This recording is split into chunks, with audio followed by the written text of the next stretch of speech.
we do not have a president-elect in Nigeria today.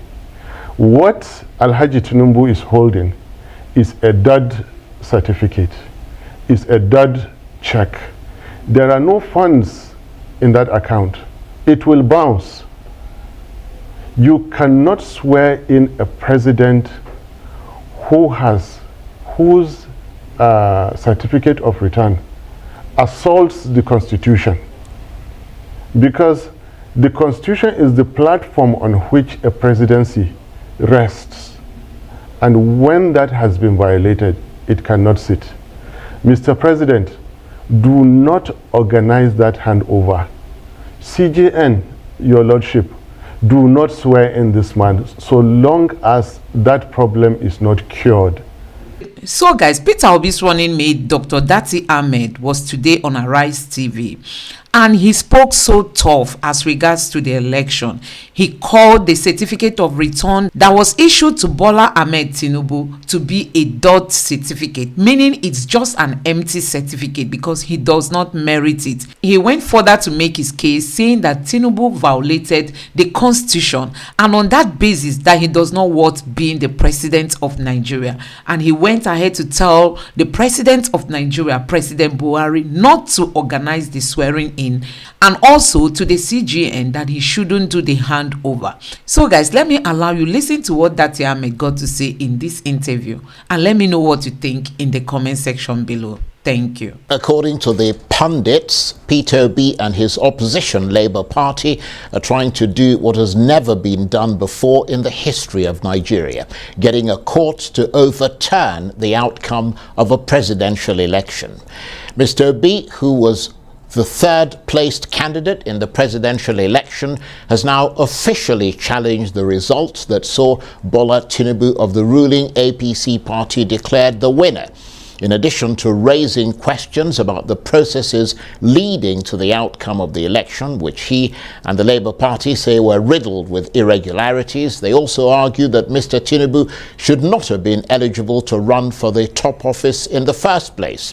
The election disputes, of course, take months to resolve in Nigeria, despite the fact that the Constitution stipulates that, where possible, they should be concluded before a candidate is sworn in.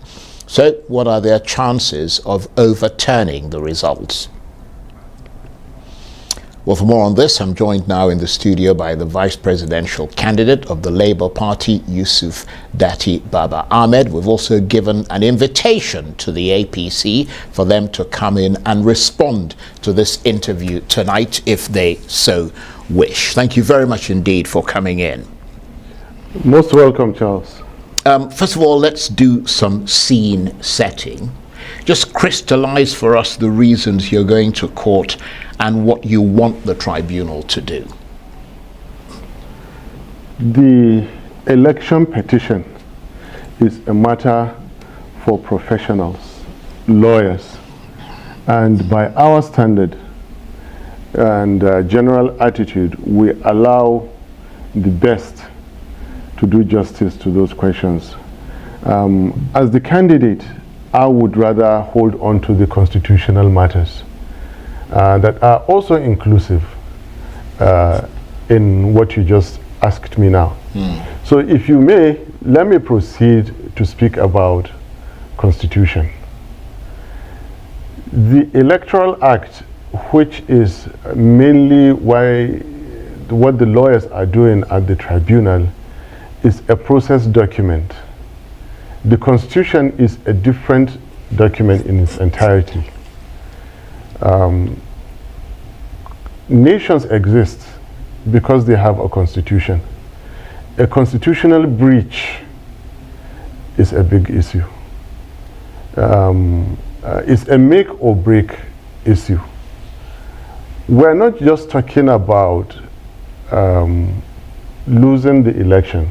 We're now talking about a constitutional breach. Where you have a constitutional breach, there is no president-elect. I beg to say, by the standard meaning of Section 134, there is the clear interpretation of 134 and there is the INEC interpretation of 134. Now, I'm going to hold on to that. I will stick to that, and I will deliver victory on that. By that, I dare tell you, with all humility, we do not have a president-elect in Nigeria today. What Alhaji Tinubu is holding is a dud certificate, is a dud check. There are no funds in that account. It will bounce. You cannot swear in a president whose certificate of return assaults the Constitution, because the Constitution is the platform on which a presidency rests, and when that has been violated, it cannot sit. Mr. President, do not organize that handover. CJN, your lordship, do not swear in this man so long as that problem is not cured. Swearing in Alhaji Tinubu is as good as swearing in a military regime. They are both unconstitutional. Well, no, hold on. Yeah. This is the all-important thing now. But let me just make a quick disclaimer before you do. Because he will be sworn in unless the courts find in agreement with what you're saying. So, listen, right. Let them swear him in for not 4 years, for 100 years. He will remain an unconstitutionally sworn in president. That's the point I'm making. Even if they swear him in, it is unconstitutional.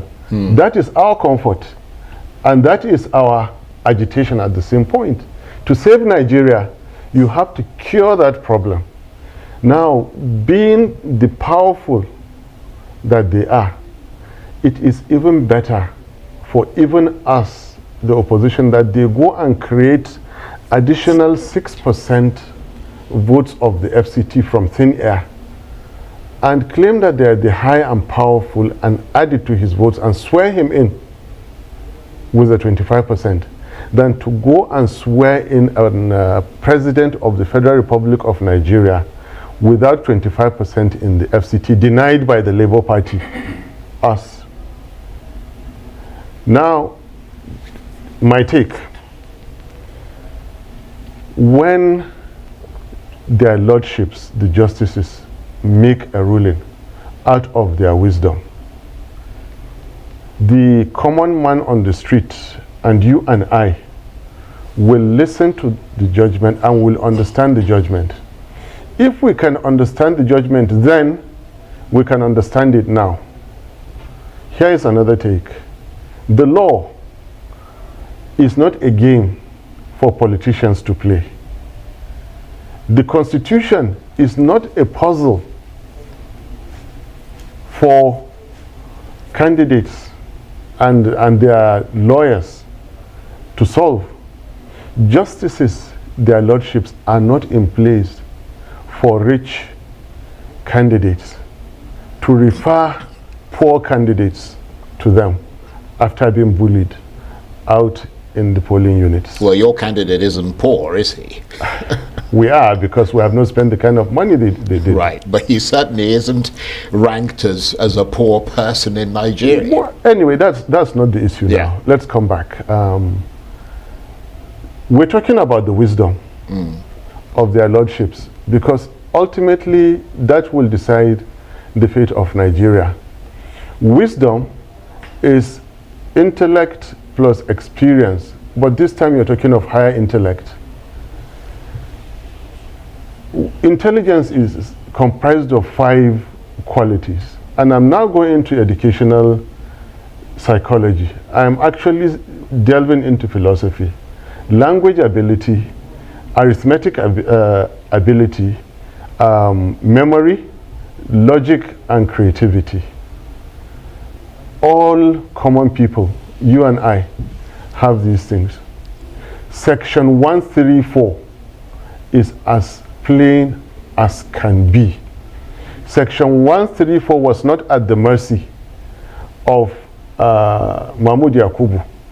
At the height of administrative rascality, recklessness, and official arrogance to interpret. Right. But Justices of the courts interpret the Constitution.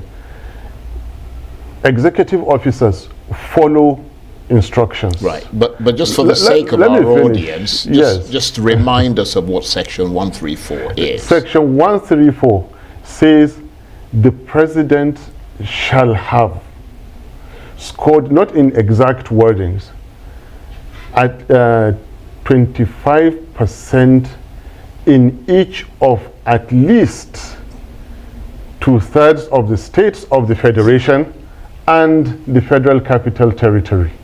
Yeah, but that's a question of, It could not be any clearer than this. Interpretation. There is no interpretation. Well, I told you, Yeah. the Constitution is not a puzzle to be solved. The Constitution is a document simplified to be followed. Yeah, but that's one of the grounds on which you're filing I told you I am holding onto that, because right now, technically speaking, constitutionally speaking, security speaking, we do not have a president-elect by the standard definition of Section 134, but by INEC definition, they have proceeded to give a certificate of return. And I'm telling you that even if they swear in Alhaji Tinubu, it is an unconstitutional and will continue to be. Yeah, but that's just one of the grounds on which you're filing a complaint. Charles, you're not following me. Charles, I understand what you mean, but let me just make this point just briefly, and I apologize for interrupting you. But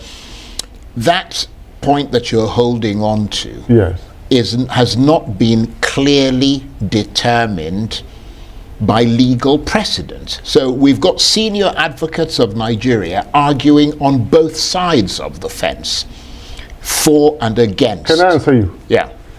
Even those who argued against us in this case ended up helping our case, that the FCT has been adjudged to be a state. Now, if it is a state, where is the 25% of FCT? They don't have it. Because the Constitution Section 134 says in each of and the FCT. It could not be any clearer than this. Well, that is why I painstakingly took, ultimately when they use their wisdom to decide, they will come back to tell you what you and I will understand on an ordinary day. That ordinary day was yesterday, is today, is tomorrow. We can read Section 134, we can understand it, we can interpret it. And for God's sake, let me say once again, the Constitution is not a puzzle, it's a working document. It is the bedrock of a nation's life. But obviously it is the platform on which you swear in a president. If you violate it, use power, use anything to swear in a president, he will forever continue to be an unconstitutional president. Now, do you want to have an unconstitutional president in Nigeria? No. For the sake of democracy, I repeat, even if it means they create 6% and add to that ticket to meet, this is the time for advocacy to be added to the legal proceedings. Well, I mean, if the entire world, right, fill the Nigerian public space. If the courts find in his favor and find against you, then the issue of constitutionality doesn't arise, does it? I mean, do you trust the legal process in Nigeria? Quite frankly, I have said it before now that now I do not. But it is no reason for us not to go. And I have given my reasons not to trust. It is very clear that you do not contest two offices at the same time. An important exalted office like the Senate President today, contested presidency, lost to Alhaji Tinubu, and now is an elected senator. What else are you going to tell me? I repeat, the Constitution is not a puzzle. The law is not a game that politicians should play. Justices, their lordships, are not in place for rich politicians to refer smaller politicians to, and so that they do what they feel they can do. Right. Now, law, not just Nigeria, law is at stake. Because when the high and mighty do what they feel like and brazenly change the meaning of clear provisions of the Constitution, law does not exist anymore. Right. But as I said, we would have to await the interpretation of the courts in order to be clear on that. But Charles, I just want to go through I need to clear something with the you. grounds on which you're actually, I mean, you've mentioned I need one to clear something with you. ground and perhaps a second one. But I mean, we've heard that your petition argues that Mr. Tinubu should not have been eligible to run for the office of president. On what basis do you say that? You would have heard about the organized private sector. There is the world of organized crime. And organized crime is dangerous. Organized crime actually is danger itself. And let me go back a bit in history. Not Nigerian history. There were, you insisted in asking this question, so you should bear the brunt of the answers. In the America's 1930s, the people like Ben Siegel. In the 80s, that drug lord who threw a justice from the helicopter. And now you have El Chapo, who can always get himself out of prison. Anything that has to do with drugs is nightmare to a nation. Right. So that's I'm one of telling the, you, yes, yes. that's one of the grounds on That's which one of, you're you filing. asked for it. Let me answer No, you. Don't sure. run away. Don't run away, I'm Charles. not running You away. asked. I'm You asked. simply trying to find the grounds. I'm not trying to. I'm not asked. trying to indict anybody. You can't I stop just want me. the You grounds. can't stop me. So that's You so asked. that's one of the grounds. We have to be careful what we say because it's in court in any case now. So, but what I'm curious to know is that, I mean, people expected. Perhaps, I mean, I've looked at your petition. I mean, I've scanned through it. I haven't read every single word. It's more than 100. Well, you need to read It's it. about 100 pages long, and it was sent to me fairly late this evening. But I'm wondering how challenging and daunting it has been for you collecting evidence from the 176,000 polling units and more sort of, I mean, lots of collation centers across the country, because people were expecting that that would form a significant part of your petition, that you would present evidence of manipulation, of fraud, of intimidation, of things that happened in those polling units as a way to strengthen your case. But I'm not seeing that in your petition. We hit them where they don't expect. We didn't ask them to read elections. We didn't ask them. There are many things. In fact, we've been very, very kind on these people. We've been very, very gentle with them. Look, all of us can account for our political opponents. Ask other elected people or elect to declare, to account for their political opponents. Ngige is alive. In my own case, all of them from Makarfi that I have faced and defeated, they are all alive. Other people elect cannot tell you the same. In Lagos, in Borno State, they can't tell you this. We're talking about danger. So we on our own part have been careful in saying, but you asked the question, some gentleman forfeited $460,000 in order not to go to prison, and now is a president-elect somewhere having assaulted the Constitution. Well, yes, we will put it in our petition. Well, it is in your petition. It is. I mean, I saw like I told you, we never expected them to behave the way they did, so we will hit them where they don't expect to be hit. What if you go all the way to the Supreme Court and your case is thrown out? What then? We are mortal beings. We are ordinary citizens. We never claim to be high and mighty. It has happened before. We just take it. Remember, Nigerians contested through Peter Obi. and me. It is not Peter Obi and me contesting, it is Nigerians. So, well, Nigerians' obedience, we did our best. They are more powerful than us. Nigeria is a speck of dust. The whole world is a speck of dust.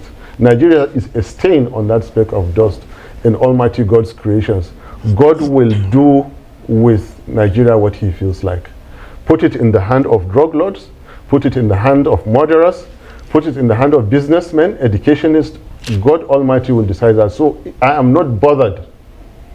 Let Supreme Court decide. What I'll continue to do is to come back to tell you that the incoming government of Alhaji Tinubu and Malam Shetima, from our own mortal understanding of Section 134, is going to be an unconstitutional government. Swearing in that government is as good as swearing in the Nigerian army. I'm not a careless talker. Before I came here, I did my research, I did my homework, I did my prayers. And I know what I'm saying, I repeat. Swearing in Alhaji Tinubu and Malam Shetima is as good as swearing in another, because they are both unconstitutional. You have assaulted, you have violated Section 134. It was not in the place of Professor Yakubu, 4 a.m. to go and declare and interpret what clearly the Constitution, which is not a puzzle, right? Well, what about working document? Right. I keep saying that. What about the process of this election? Because that's something that's contained in your petition as well. The Electoral Commission, INEC, has acknowledged that there were major technical hitches which affected the upload of the election results on its server, but they're not admitting to guilt or wrongdoing. That's just technical hitches. I mean, how are you approaching that? I told you we do share responsibilities. And we are leaving what you're asking me to those who are exceptionally versed. Right. The lawyers, basically. The lawyers. And I am taking, for example, this angle of constitutionality. And at this point, maybe I should let you know that something called the Constitutional Crisis Resolution Group may soon come up with a simple, noble, principal objective of preventing the coming into effect of an unconstitutional government in Nigeria. Do you understand?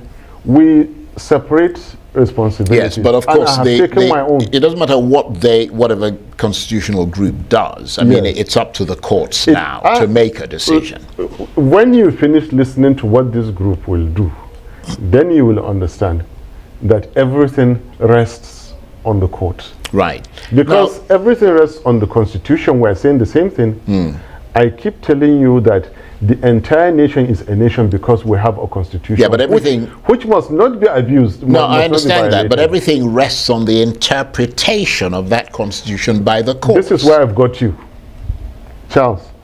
Section 134 stands interpreted. I repeat, it stands interpreted. Well, I've seen suggestions to that effect, but I think we need a reinterpretation in the courts. Listen, go to the ends of this world and come back.